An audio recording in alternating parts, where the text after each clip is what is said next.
అంత రేషనలిస్టిక్, అంటే గుడ్డిగా బిలీవ్ చేయడము, నమ్మడము, నేను నమ్ముతున్నా మీరు నమ్మండి, సమాజం అంతా నమ్మాలి అనే ధోరణి కాకుండా స్వేచ్ఛ, సమానత్వం, సౌకర్యత్వం ఇవి మూల సిద్ధాంతం అయితే అందులో రేషనలిజం అనేది మోస్ట్ ఇంపార్టెంట్. ఆర్టికల్ 51 AX లో ఏం చెప్తుంది? ప్రతి భారత ఫండమెంటల్ డ్యూటీస్ లో ప్రతి భారతీయుడు సైంటిఫిక్ అప్రోచ్మెంట్ ని కలిగి ఉండి శాస్త్రీయ దృక్పథంతో మానవత్వంతో ఉండుకుంటూ వాటిని మిగతా పౌరులందరిలో పెంపొందించడం ప్రతి ఒక్క భారతీయుడు బాధ్యత, ఫండమెంటల్ డ్యూటీ. అంటే విషయం ఏంటి? మూఢనమ్మకాలకి, అంధవిశ్వాసాలకి, చెప్పుడు మాటలకి మనకి ఎటువంటి అది లేదు అందులో రాజ్యాంగంలో. అది నిజమా కాదా, సత్యమా అసత్యమా, దానివల్ల ఇతరులకి మనకి మంచి జరుగుతుందా, ఈ కోణంలో సేమ్ టైం బుద్ధిస్ట్ ఐడియాలజీ కూడా అన్నా అదే విషయం. వాస్తవానికి మనం ఏదో మతాన్ని అనుసరిస్తున్నాము, ఏదో మత సాంప్రదాయాలు పోతున్నామని కాదు. బుద్ధిస్ట్ ఐడియాలజీ అంటే స్వేచ్ఛ, సమానత్వం, సౌకర్యం,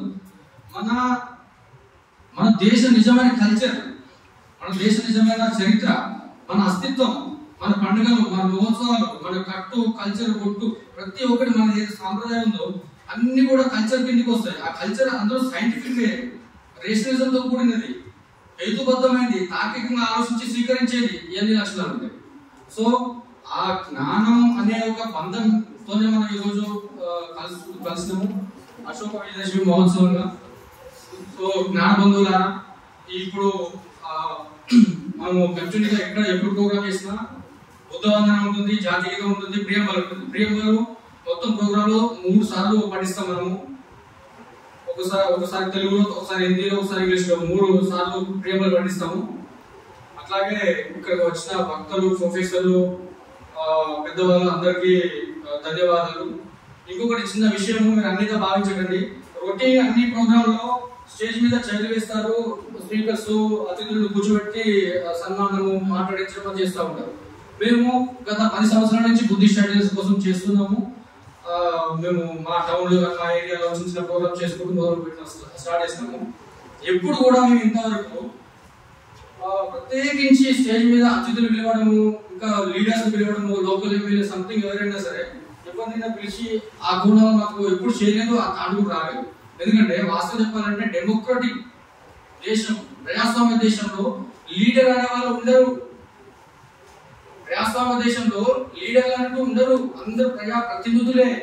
ఇప్పుడు 5 సంవత్సరాలు మనలో నుంచి ఒక వ్యక్తి ఎమ్మెల్యే సంథింగ్ పొజిషన్ పోతారు, ప్రజల నుంచి మనం చేయవచ్చు. అయిపోయినాక మళ్ళీ మన ప్రజలలో వస్తాడు, ప్రజలలో ఉంటాడు.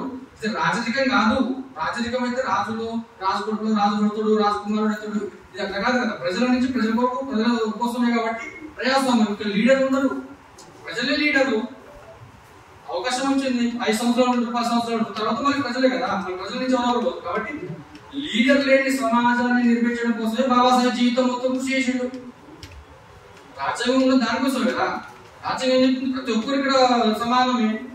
సరే, ప్రొఫెసర్స్, సైంటిస్టులు, డాక్టర్స్ ప్రొఫెషన్ బట్టి వాళ్ళ జ్ఞానం ఎక్కువ ఉండొచ్చు, మన నార్మల్ వ్యక్తులకి తక్కువ జ్ఞానం ఉండొచ్చు. అంతేగాని పర్టికులర్ గా ఒక లీడర్షిప్, ఈ మొనార్కిషిప్ ఇది లేదు మన వ్యవస్థలో.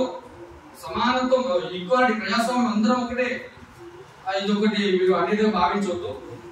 అదే కోణంలో మనకి యూనివర్సల్ గా ఉన్నారు. అంటే బాబాసాహెబ్ ఒక్కడే మన లీడర్, యూనివర్సల్ గా ఒకరే. అని చూపించిన మనకి రాజ్యాంగం ఇచ్చిండు, ఒక మార్గం, జ్ఞాన మార్గం చూపించాడు. ఇది ఎంతకంటే నాకు తెలిసి మీరు ఎన్ని కాంట్రవర్సీలు ప్రతి ఇదే సార్ మీద ఉంటా.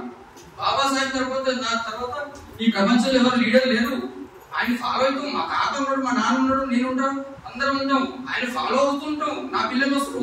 ఇంకొక 500 సంవత్సరాల దాకా జనరేషన్ జరుగుతూ ఉంటాయి. కానీ రాజ్యాంగం ఒకటే ఉంటుంది కదా. ఇప్పుడు నాకు 500 సంవత్సరాల తర్వాత నా మనవలు పుట్టిన ఈ రాజ్యాంగం ప్రకారం బతకాల్సిందే కదా. మరి బాబాసాహెబ్ ఈ రాజ్యాంగం రాసినప్పుడు ఇంకా ప్రత్యేకించి ఇంకా లీడర్షిప్ ఎక్కడ ఉంటారో ఇంకా